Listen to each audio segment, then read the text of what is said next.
Disclaimer, before you watch this, I want you to understand that I was having a CEM, a Clint Eastwood moment. The older I get, the more I feel like the character that Clint Eastwood played in Gran Torino. What the hell is it with kids nowadays? And if you haven't seen that movie, see that movie.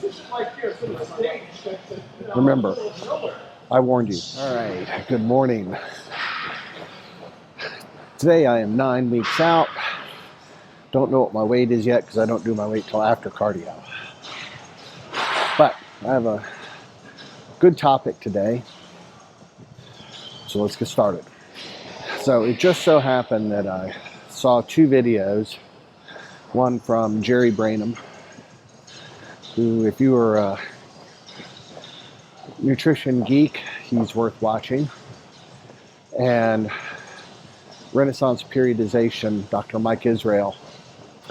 It just so happens that both of them did a video about what you should do if you're an older lifter. And both of them made really damn good sense.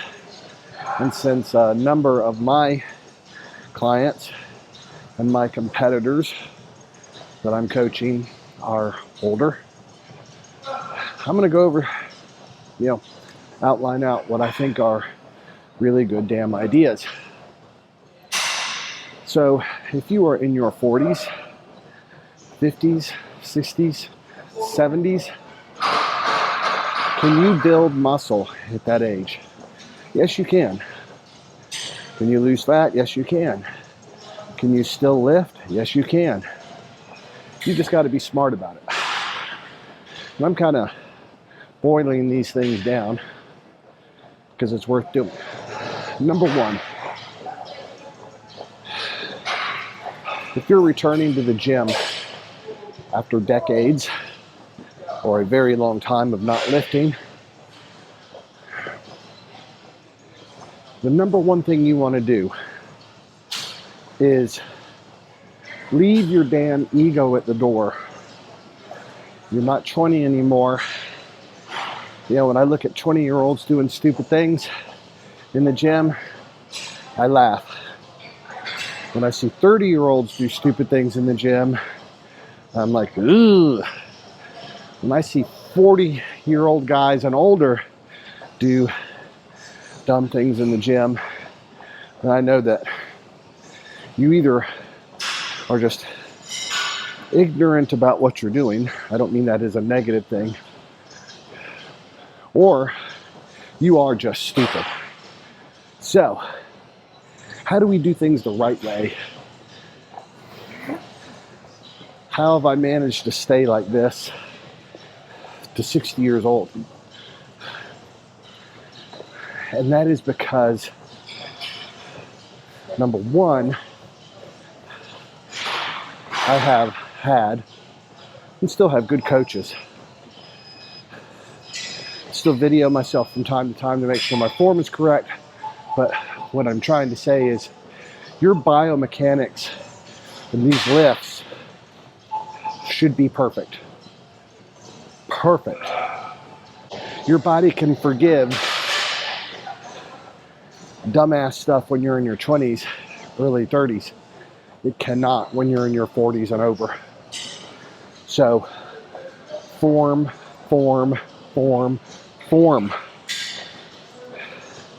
How much you are lifting means nothing.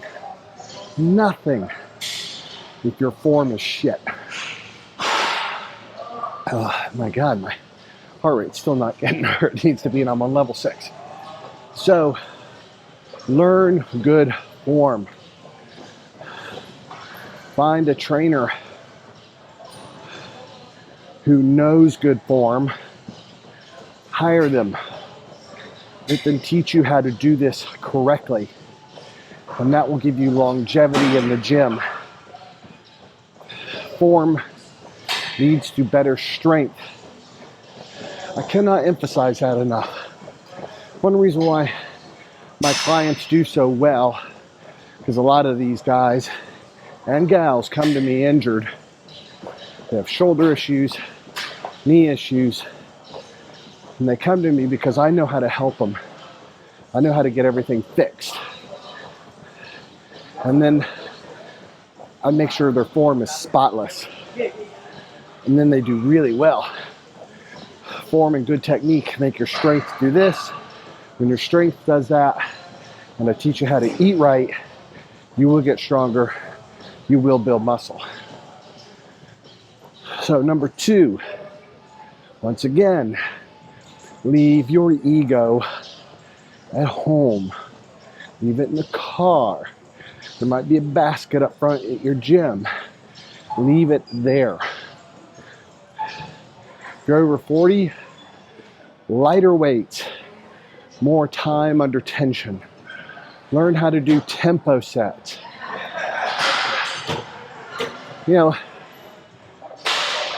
Learn how to train in hypertrophy ranges.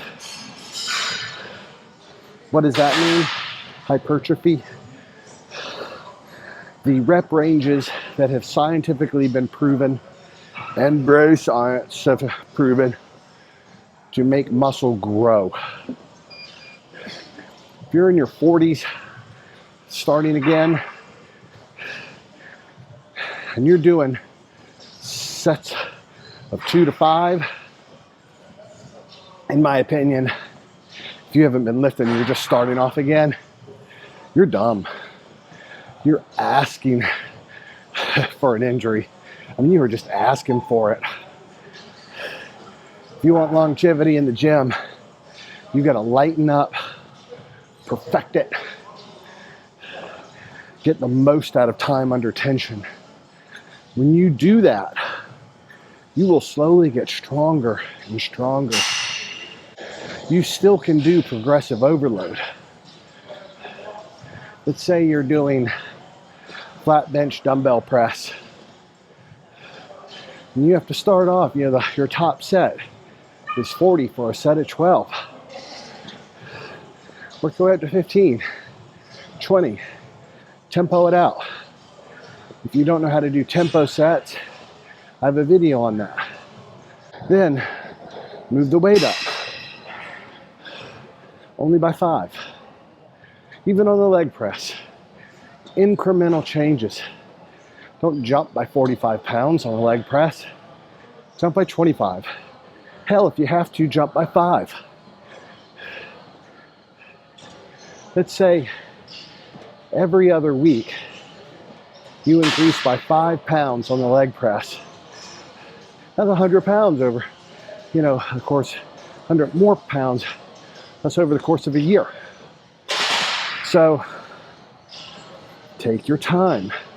Let your tendons, your ligaments, all that connective tissue keep up with muscle. Smart. Too many people come to the gym and they're so focused on this, they don't exercise the muscle up here. This is the best muscle you have. Yeah, I know it's not a muscle, but it's the most important tool you have in your gym. Be smart. Number 3, learn how to eat right, man. You can't be on a seafood diet. Eat whatever you see. Just doesn't work like that.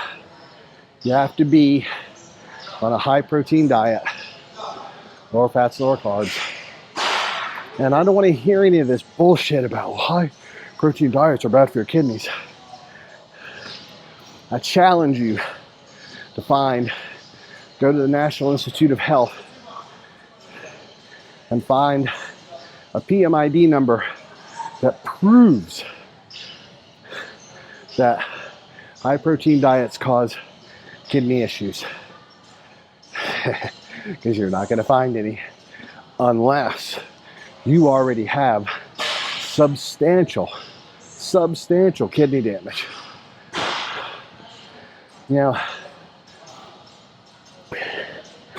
When anybody says, Well, they said, or I heard. Who's they? Don't listen to they. Don't listen to some people.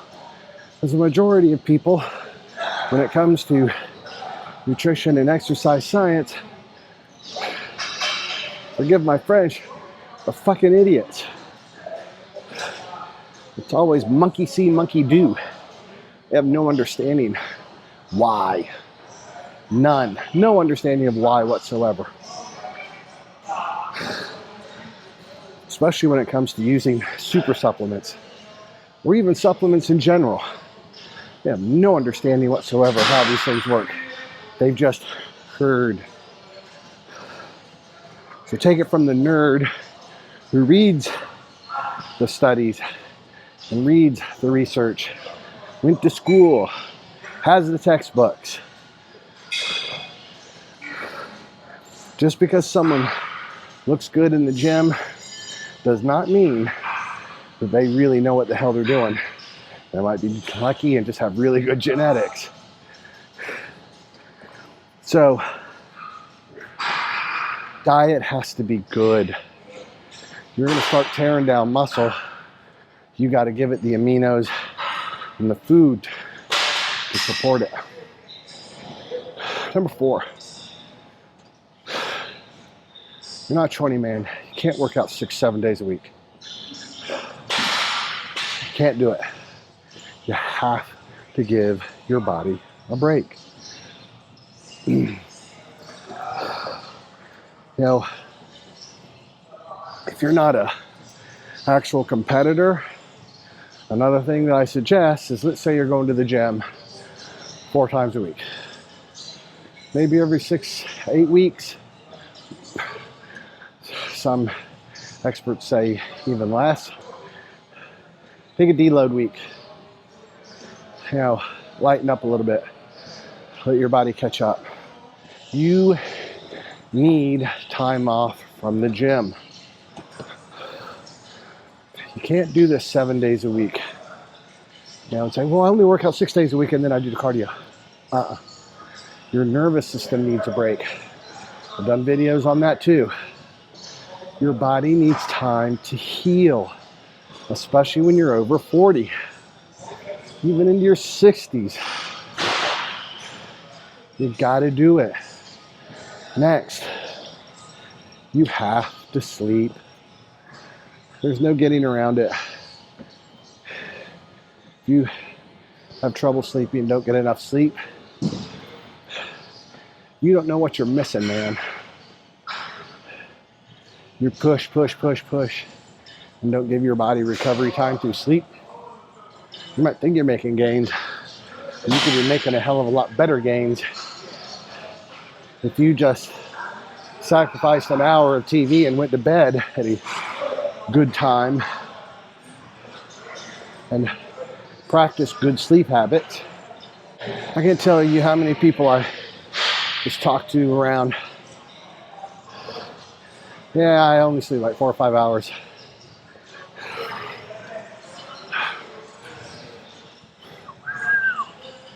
And they think they're going to make real gains. All right. Here's the next thing you got to do.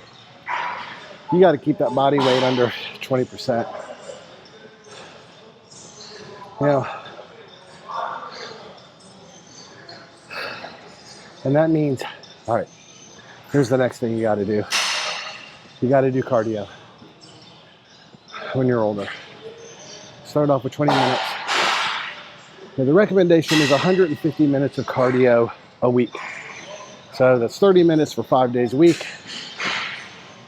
Do it however you want. You know, I hate cardio. I do not enjoy this one bit. But this is how you lose weight. Keep the fat off. Save muscle. If I do decide, well, I'm pretty sure I will.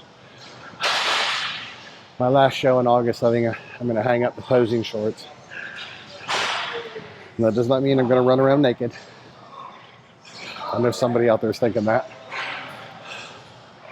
And I'm gonna have to come to face the fact that I've got to do my 150 minutes of cardio a week, because if I'm gonna retire, I'm gonna keep that body weight in control.